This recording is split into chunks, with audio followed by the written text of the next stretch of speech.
میں ڈاکٹر سید وراش شکو کشمیری سے درخواست کرتا ہوں وہ تشریف لائیں اپنا کلام پیش۔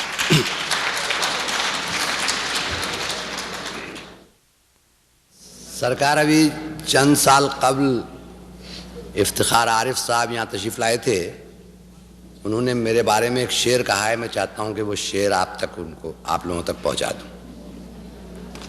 کہا ہے کہ سبک ظرفوں کے قابو میں نہیں لفظ، میرے بارے میں کہا ہے کہ سبک ظرفوں کے قابو میں نہیں لفظ، مگر شوق گل افشانی بہت ہے۔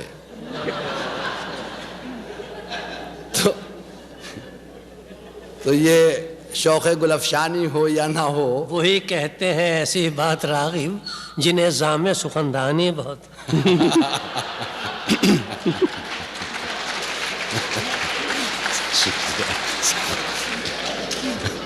حضور، ان کی تعریف و توصیف میں نہ صرف راغب مراد آبادی صاحب اور دوستوں نے بھی شعر فرمائے ہیں، میں نے بھی کچھ عرض کیا ہے، میں آپ کی خدمت میں قطع پیش کرتا ہوں کہ قدیم لکھنوی تہذیب کا حسین پیکر، فرشتہ خو ہیں وجاہت شکوہ کشمیری۔ قدیم لکھنوی تہذیب کا حسین پیکر، فرشتہ خو ہیں وجاہت شکوہ کشمیری۔ دراز گیسو شیریں زباں مجسم شیر، یہ روبرو ہیں وجاہت شکوہ کشمیری۔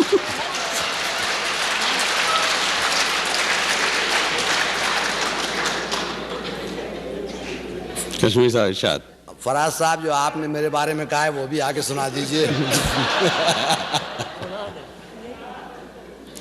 ارشاد کشمیری صاحب۔ یہ بہت ہی فطری منظر معلوم ہو رہا ہے کہ فراز صاحب وہاں بیٹھے ہوئے ہیں اور میں یہاں بیٹھا ہوا شعر پڑھ رہا ہوں، تو غرض کہ کیونکہ فراز صاحب، یعنی آپ کو وہاں بیٹھنا چاہیے تھا اور انہیں یہاں۔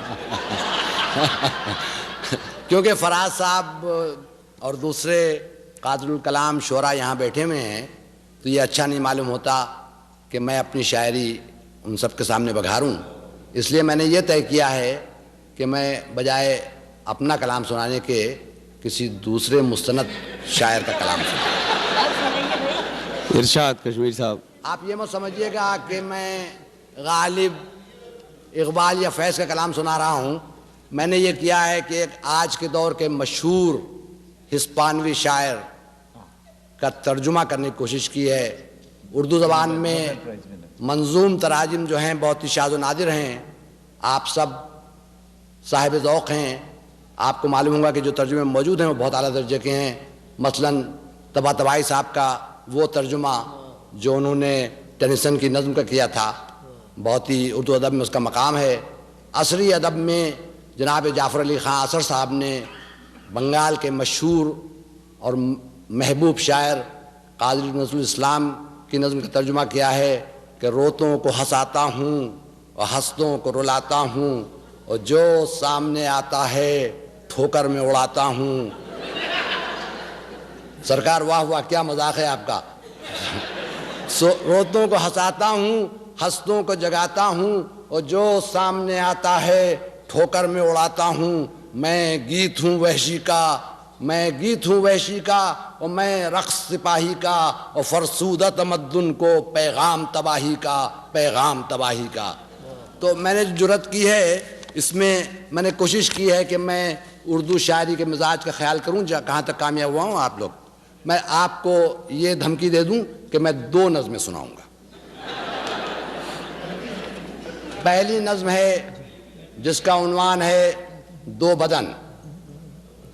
کہ روبرو 2 بدن، اور کبھی موجیں ہیں 2، اور شب بے کراں ایک بحر، آمنے سامنے 2 بدن، جبکہ 2 سنگ ہوں، رات جیسے کوئی دشت ہو تا نظر۔ رات جیسے کوئی دشت ہوتا نظر، اور کبھی 2 بدن 2 جڑوں کی طرح، شب کی گہرائی میں کچھ گندھے سے ہوئے، اور کبھی 2 بدن 2 جڑوں کی طرح، شب کی گہرائی میں کچھ گندھے سے ہوئے، اور بالمقابل کبھی دو بدن، جب ہوں دو برچھیاں اور ظلمت شب میں اڑتی ہیں تب، اور ہر طرف جیسے چنگاریاں، ظلمت شب میں اڑتی ہیں تب اور ہر طرف جیسے چنگاریاں، اور کبھی دو بدن، دو ستارے ہیں جو ٹوٹ کر سونے آکاش میں منتشر ہو گئے۔